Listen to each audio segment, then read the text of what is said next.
All right, so welcome to our first lesson. We'll be looking at introduction to amino acids.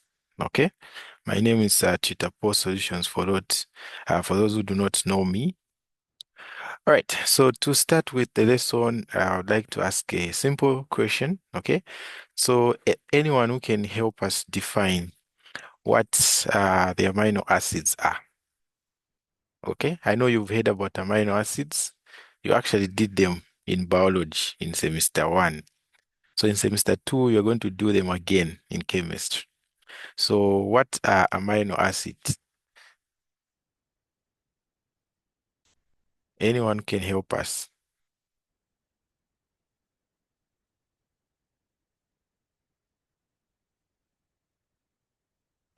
Amino acids are building blocks of proteins. All right, so amazing. Okay, so that's correct. Anyone else who has another version of the definition of what these amino acids are?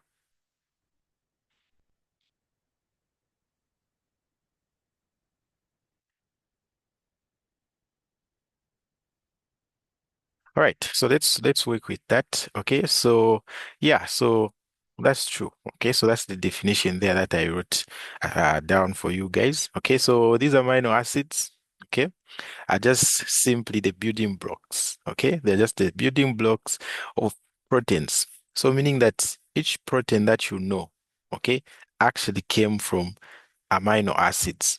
Okay, so it is just a group of amino acids, then they make a certain protein. Okay, so it turns out that there are over 300. Okay, there are over 300 natural amino acids. Okay, but only 20 of them are standard proteins.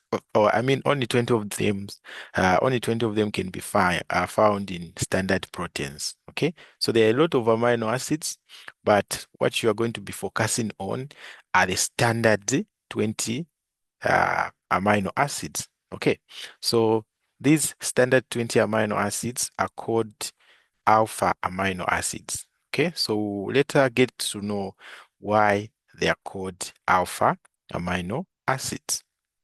All right, so to proceed, we're going to look at the structure of these amino acids. Okay, so any amino acid that you can talk about has a specific structure. Okay, and this structure is similar in all the 20 standard amino acids. There will only be one difference. Okay, so each amino acid that you can think of, okay, each amino acid that you can think of, one, it will have an amino group. Okay, two, it will have a carboxyl group. Okay, three, it will have a hydrogen atom. Okay, and then four, it will have what we call as a unique R group. Okay, some books they say it's a side chain. Okay, so all these four that I've mentioned, the amino group, the carboxyl group, the hydrogen atom, and the unique R group, they are attached to what we call as the alpha carbon. Okay, so alpha carbon is also called a chirocarbon. So chirocarbon or alpha carbon simply means that to this alpha carbon, okay, you are attaching four items. Okay, so to draw the structure, I would say if this is my alpha carbon there, okay, to this alpha carbon, I'm going to add the R group there, okay? And then this side, I'm going to put the HO group, okay? So COOH. So this is the carboxyl group. And then on the other side, I'm going to put the amino group, okay? So the amino group, I'll put it like that. Okay, so that's the amino group. And then what else? Okay, so this one has to be two, not three. Okay, this one has to be two like that. Okay, so this one here is the general structure of an amino acid. So you can see, oh, I've forgotten the hydrogen there.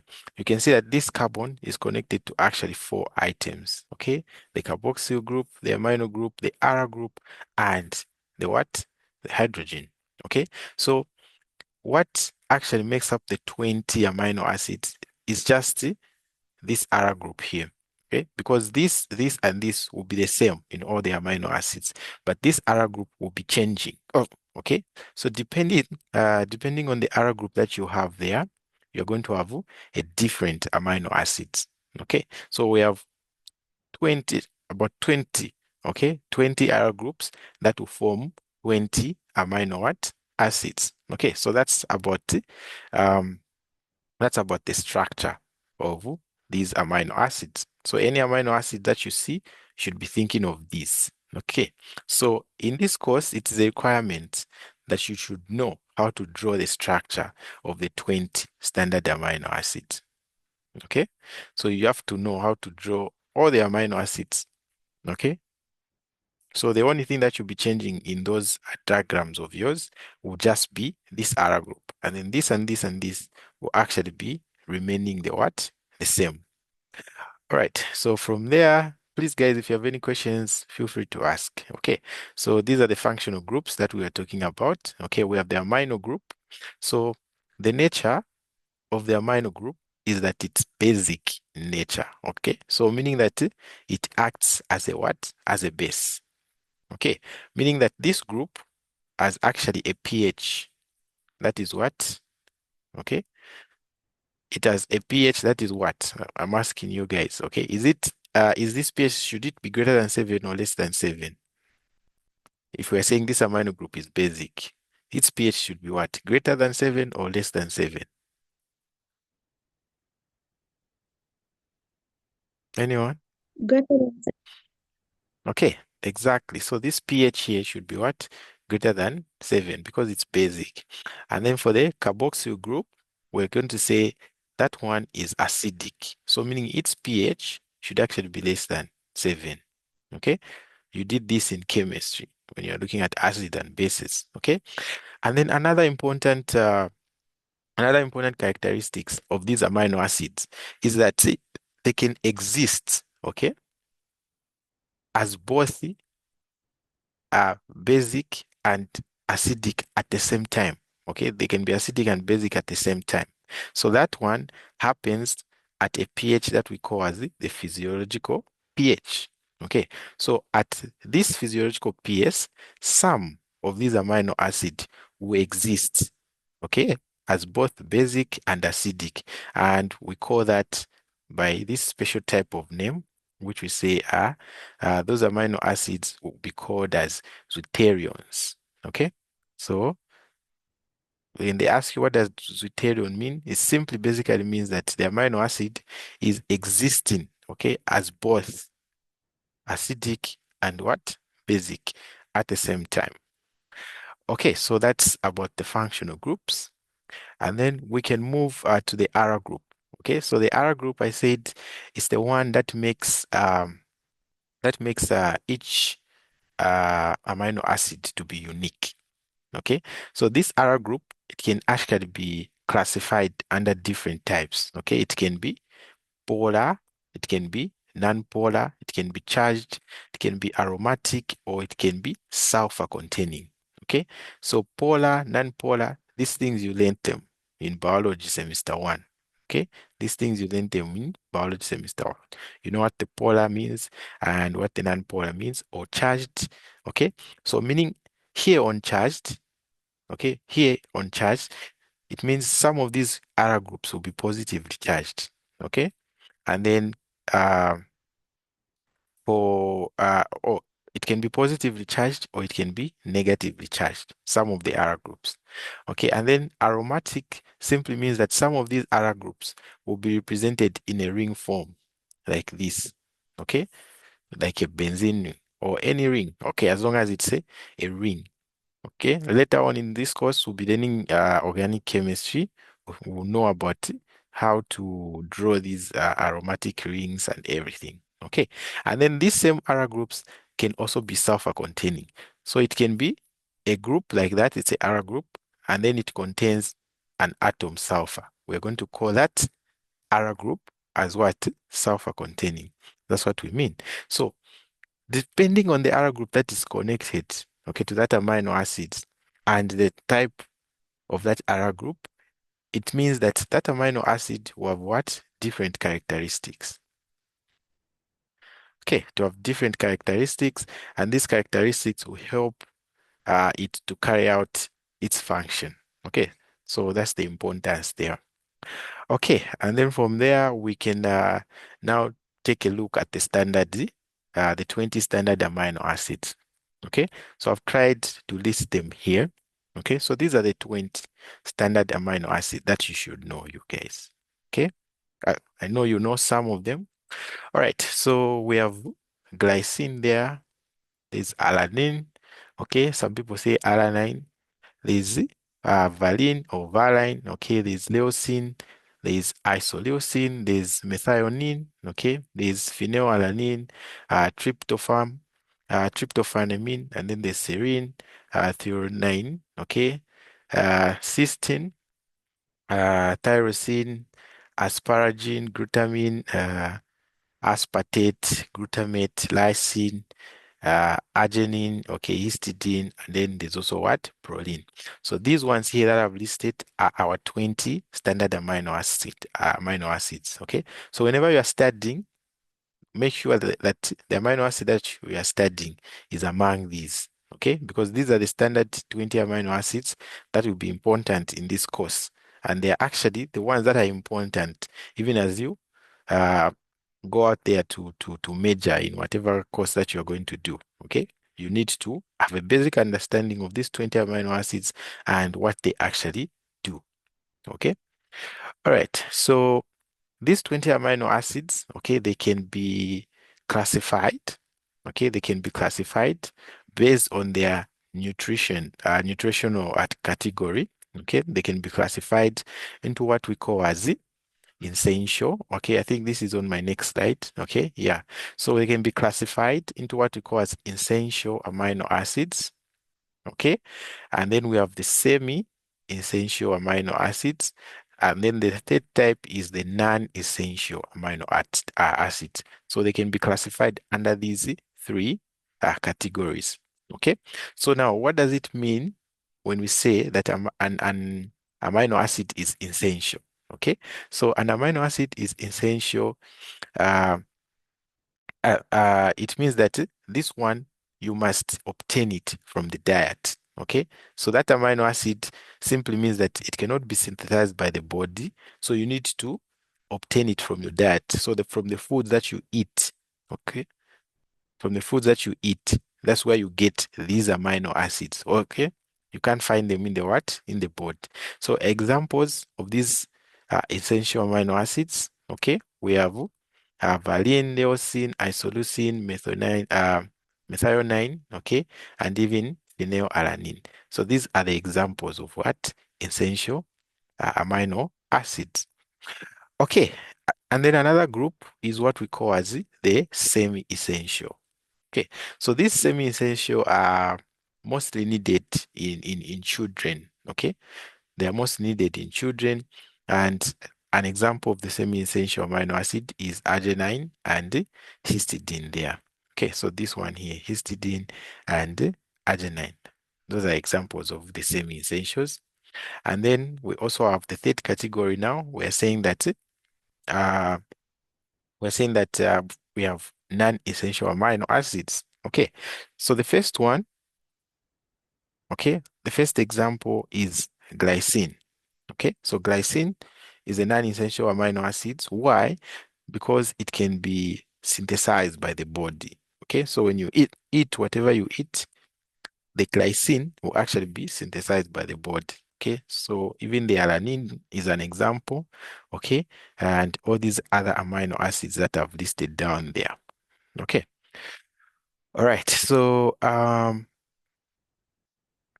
next now, what is next to discuss now is actually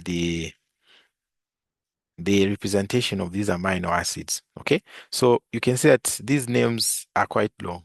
Okay. So when we'll be talking about them, we'll be using what we call as abbreviations. Okay. So like for example, my name is Tutor Poul Solutions, right? And then in short, I just write that my name is TPS. So we'll be using a similar technique, okay, to name or identify these amino acids. Okay.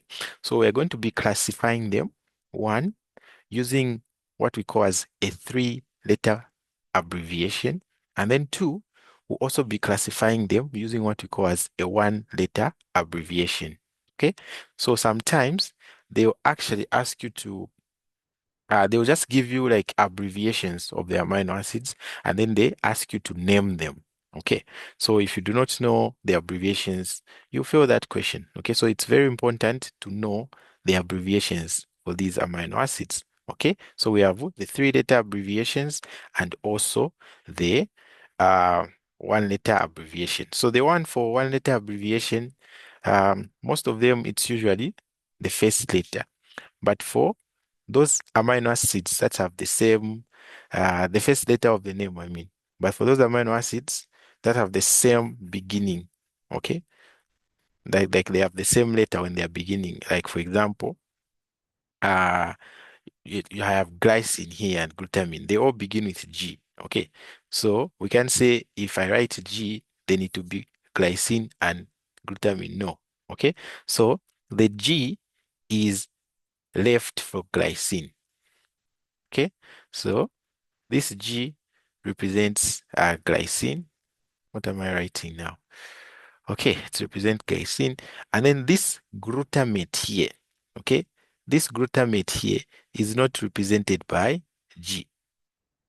Okay, so anyone who knows what glutamate is represented about, if we are talking about the one letter abbreviation, if you want to represent glutamate, what letter are we going to use? Anyone who has an idea?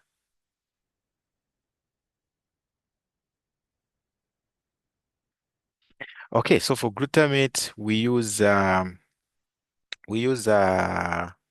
E. Okay, so for this glutamate here, we are going to use E. And there's also this one, glutamine here. Okay, so for glutamine, we use Q. That's the abbreviation like that. So whenever you see E, this will mean that we are talking about glutamate. Okay, so glutamate mate, it is also known as in some books they write it as glutamic acid. Okay, so glutamic acid will be represented by E, and then glutamine. Okay, glutamine, it will be presented by Q.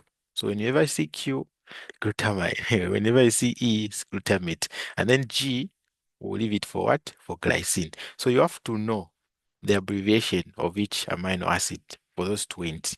Okay, both the first letter and the three-letter abbreviation. So here, I'll start with the three-letter abbreviation because the three-letter abbreviation is very simple. Okay, so the three-letter abbreviation is it's you basically Question. okay, yeah, Yeah, I want to ask on the semi-essential. Why is let's go back a bit on the previous slide. okay, this Okay, one here. yes, why is arginine and histidine put on semi-essential? Why are they called semi-essential? Okay, all right. So anyone who can help us, why are they called semi-essential? Anyone who has an idea before I come in?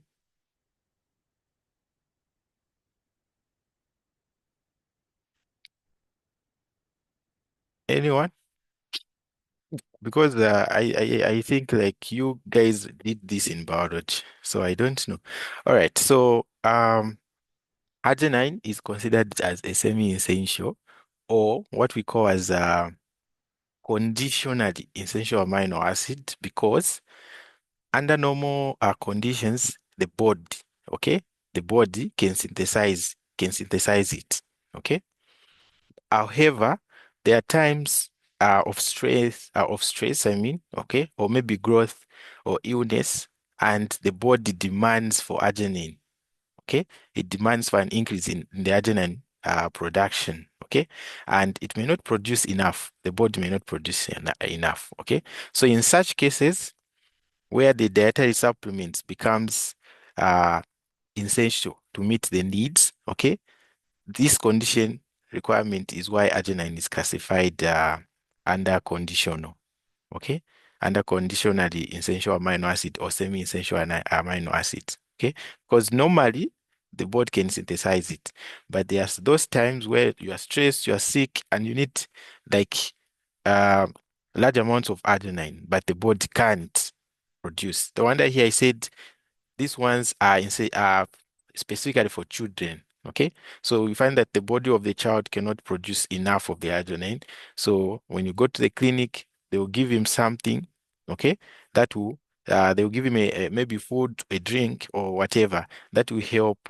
Okay, bringing the arginine. So no wonder they are classified under this semi-essential amino acid, and it's the same reason even for the histidine there. Oh, okay, so the one who asked, is that okay? Yes, it's okay. All right.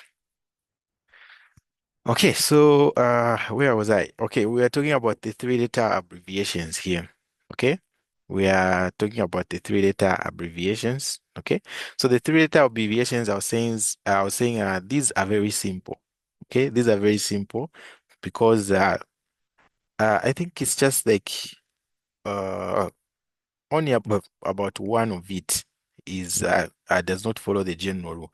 And then for the rest, maybe one or two. For the rest, they follow the general rule. So if you want to represent the amino acids with three-letter abbreviations, you just simply get the first three letters for that amino acid. Okay, so you can see GLY for glycine here. So you just get the three, the first three here, they become the three-letter abbreviations. Okay. For alanine, you can see we're also just getting the three. Okay. For arginine, it will still be the same like ARG. Okay. But now, what about something like glutamate or glutamic acid? Okay. So glutamate, and then I'll also write glutamine. Glutamine, like this. Aha. So you see that glutamate and glutamine, they both have the same, okay, three letters there. So what do you do there? So you should memorize this one. So for glutamine, okay, its abbreviation, okay, for the three-letter abbreviation is GL. And then you're not going to put U, you are going to put N. Okay, so this is the three-letter abbreviation for glutamine. And then for the glutamate, you just follow the same GLU. Okay, so this is the exception there. And then there's also another exception on isoleucine. Okay, so on isoleucine, if you follow general rule of just getting the first three letters, okay, you say that this one will be represented as iso. Okay, but this one here is not the case. This one is wrong. Okay, so the abbreviation for isoleucine is ILE, like that. So you get this I, okay, at the beginning, you skip this SO, and then you get LE. Okay, so that will be the abbreviation for isoleucine. Okay, and then I think for the rest of them, you just get the first three letters. Okay, for the rest of them, just get the first three letters. It's going to give you the Okay, I think I've forgotten one exception for the aspa uh for the aspartic acid and the aspargine, I think. I think even those start with the same letters. Okay, so let's write aspargine here. Asparagine, I mean. Okay, and then there's also aspartic acid. Okay, so this aspar, uh, aspartic acid here, okay, is also called as aspartate. Okay, so you can see that they start with the same first three letters Z. There's also ASP here, even there ASP. Okay, so which one gets the the ASP there? Okay, which one gets the ASP? Okay, so aspartic acid gets the ASP. Okay, and then the asparagine, okay, is represented at AS, and then you put N. So take note of the exceptions that I've stated. Okay, on these two, the asparagine and the aspartic acid, on the glutamate and the glutamine, and then on the isoleucine. And then the rest of them, okay, they just follow the normal way. You just get the first three letters of the amino acids, and then you come up with the what? Uh, you come up with the three-letter abbreviation. So these ones are simple because the exceptions are just these ones and these ones. Okay. So now from this, we can move to a one-letter abbreviation. Okay. So one-letter abbreviation. Okay. If the name starts with the first same letter, okay, that will be an exception to the rule because the rule said that the first letter of that amino acid should be the one letter abbreviation. Okay. And they like bringing this, they'll just bring like those that they know that they're exceptions, and then you'll be confused like that. Okay. So alanine is the one which is represented by A. Okay. Alanine is the one that is represented by A.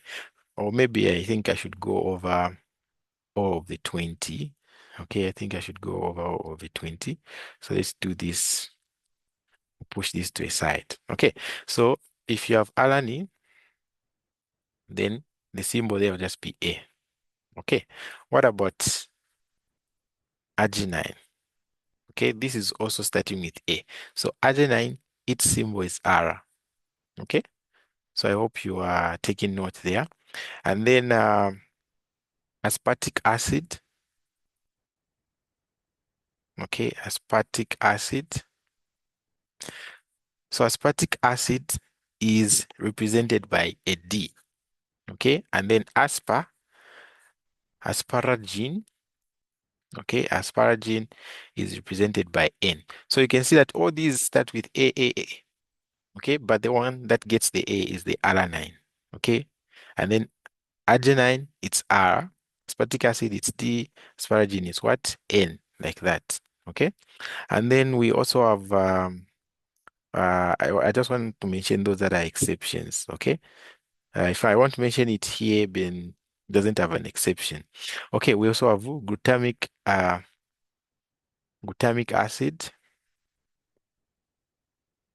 and then we have another one that starts with G is glycine. Okay, and then another one is uh, glutamine. Okay, so the one that gets the G, okay, the one that gets the G here is the glycine. So glycine is represented by G. But this glutamic acid, okay, the glutamic acid is not represented by G, it is represented by E. Okay, and then the glutamine, okay, the glutamine, it is represented by Q. I think I stated this one earlier. Okay, so know those exceptions for those guys. Okay, and then we have amino acid like cysteine. So cysteine, there's no other amino acid that starts with C. So its symbol is just C. Okay, isoleucine, its symbol is I. Leucine is it's L. Okay, I should mention this. So we have leucine, okay, and then we also have what we call as lysine. So which one gets the L here? Okay, so the one that gets the L is the leucine here, and then this one here is a K. So when you see a K, then that will be leucine. Okay, and then for the rest, okay, I've remembered another one. So we also have proline, okay, and phenylalanine. So the proline is the one which is represented by P, and then the phenylalanine is represented by F. Okay, you can see this one here. Phenylalanine is the F, and then proline is the one that gets the P. Okay, and then serine is just the S. And then we have tryptophan, okay, and tyrosine and threonine. Okay, so threonine is the one that is represented by T, this one here. Okay, this one will be represented by T. And then tryptophan, okay, tryptophan is represented by a W. Okay, and then we have tyrosine, which is represented by a Y.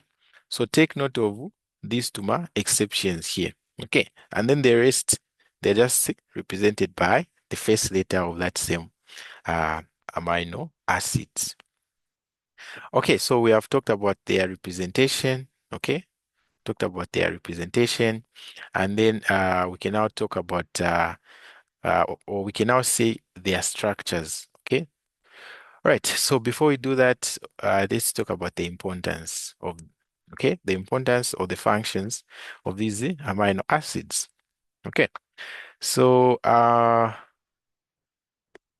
one of the important is that they are building blocks, okay, of proteins, which is actually in their definitions.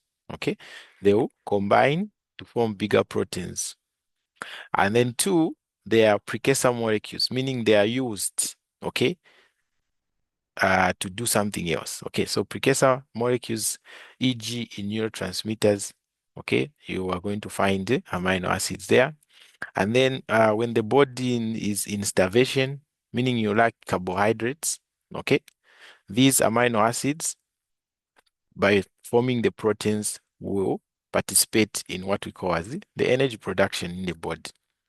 Okay, and then they're also involved in some of the bio synthesis systems in the body. Okay, so for example, they're involved in the biosynthesis of purines, okay, pyrimidines, those nucleotides that we know. Okay, they are involved in purines, pyrimidines, and even urea. They're involved in that synthesis. Okay, and then five, we can say that certain amino acids uh, actually cause diseases.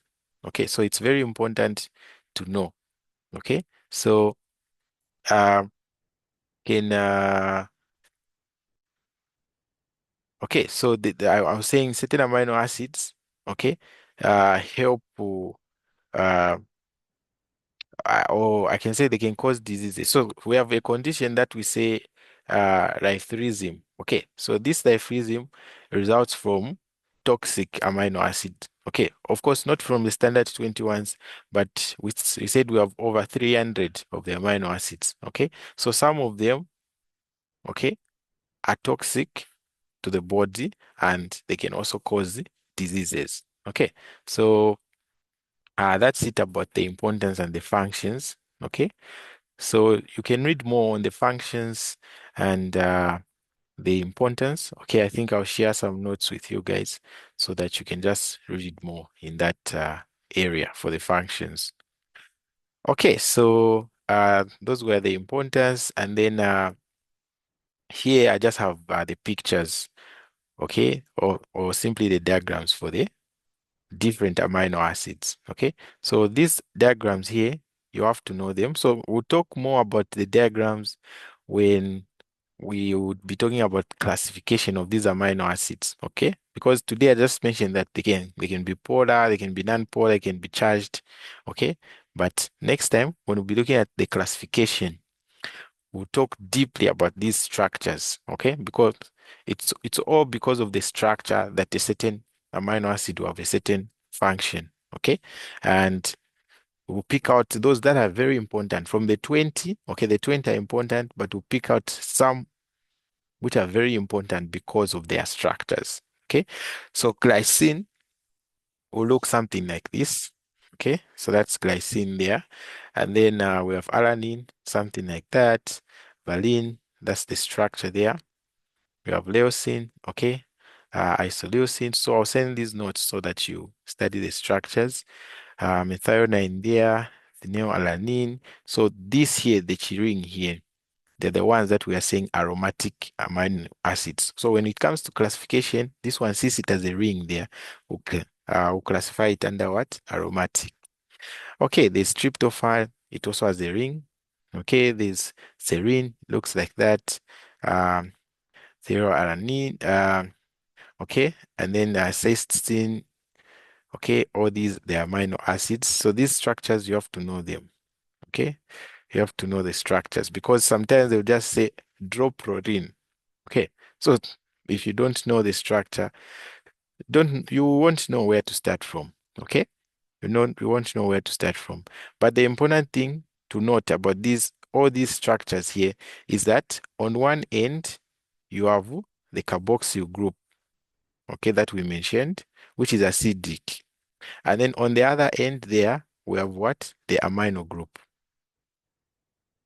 Okay, we have the amino group, and then we have a hydrogen, and then we have the R group like that. All right, so I think for today we can end here. Okay, for today we can end here. Next time we're going to look at the classification in details. Okay, and then that will help us identify some of the special amino acids among these 20. Okay, so if there are any questions, you are free to ask.